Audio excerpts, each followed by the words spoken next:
what time it is? It's almost time for me to go to work. That's what time it is.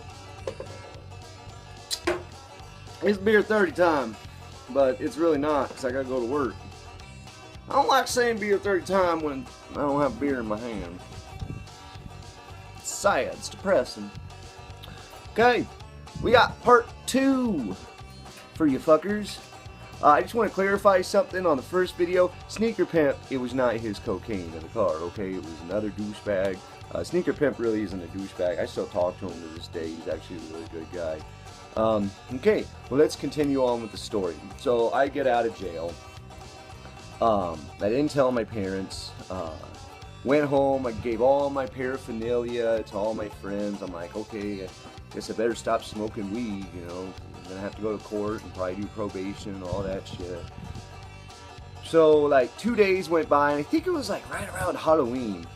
I feel like it was, because I remember it was cold outside. But anyway, I went to this coffee house in the local town, and we were sitting there hanging out, and one of the guys was like, hey, let's go smoke a joint. I was like, I can't, man. And another guy's like, well, I got some beer, and I didn't want to like be left out of the group, I guess. Whatever. That was my mentality back then. So I go with him, and I have like half a beer, maybe 3/4. I didn't even like beer back then. I really didn't start drinking beer till I was like 22, 23. Seriously. But I was drinking it just to fit in, you know. And I was hanging out with the Greasy Kids right then. I don't know if you know what the Greasy Kids are, but they were like gutter punk kids. They had really tall mohawks, and they wore like leathers that were all messed up, and they had like all sorts of badges and stuff on. I mean, they were good kids. They really were. They really didn't judge anyone because everyone else judged them. So, I mean, they're a good group of kids to be around. I thought so anyway. I never had any problems with them. But anyway, I was hanging out with the Greasy Kids, and one of them needed a place to stay that night. And I was like, well, hey, man, you know, you can come stay with me. He's like, okay. He's like, that sounded wrong. Anyway, I was like, hey, man, you can crash out on my couch. And he's like, okay, man. So I'm like 17, 16, something like that. Anyway, so we're driving. I'm like, hey, man, can you get me some cigarettes? And he's like, yeah. So he goes in the gas station, and he gets me some cigarettes. Well, he'd been drinking a lot. And the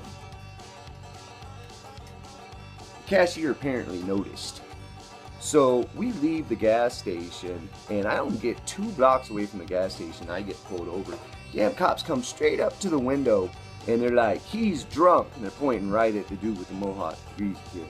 And I'm like, shit. And so they take him out of the car, and they take me out of the car, and they're like, we smell alcohol in you. I was like, no. I'm like, fuck. So he makes me do a breathalyzer. I blew .02. 0.02. Now, the legal limit's 0.08. I understand that, but in Illinois, they have a 0 tolerance. So if you're under 21, if you blow .01, guess what? DUI. Yes. So that's what I got. I got a 0 tolerance ticket, which is a DUI. So at this point, I get put in handcuffs, and they impound my car. They take Greasy Kid to jail too. So Greasy Kid posts his own bail, and I'm sitting there in jail. A couple meth heads and crack addicts, just hanging out, having a good old time, you know. And finally get up the nerve to call my mom. My mom had to come down. She picked me up, and she saw the Greasy Kid walking around the street. She's like, knew that he was with me. So we took him to some shelter, I think. And then, top it all off, after we dropped him off, I had to tell my mom what happened with the other thing, because now she knows about the DUI, and I'm going to need a lawyer for that. But now I'm like, fuck, I need a double lawyer up, because I got 2 cases now. And she was pissed. She was sad. She was upset. She was disappointed, seriously. It hurt a lot to disappoint my mother like that. You know, it's not something you want to do when you grow up, is upset your mother, and I really did that. So, you know, I mean, your mom doesn't want to know their kids out there doing drugs and stuff like that. Fuck no. No, they don't want to know that. So anyway, with that being said, my mother hired me a really great attorney. That's how I got the 410 probation on the cocaine and marijuana charge. And she got me another really good attorney for the zero tolerance, and I had to do like 6 months of classes. But I fucked up there because I told the lady, she's like, so do you drink? And I was like, not really. She's like, we got arrested for drink. I was like, yeah, I mostly smoke. Like, not thinking anything about it. She's like, oh, you smoke weed? I was like, yeah. So I got drug tested there too. So I got drug tested 3 times technically every month for 6 months, and then twice a month for 2 years. It was intense. It really was. But that's my story. We gotta do the free flashlight giveaway, huh?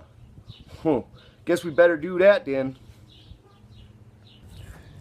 And the winner of this, I know you probably wanted some like goofy music and me dancing. Well, I feel like the video is already too long.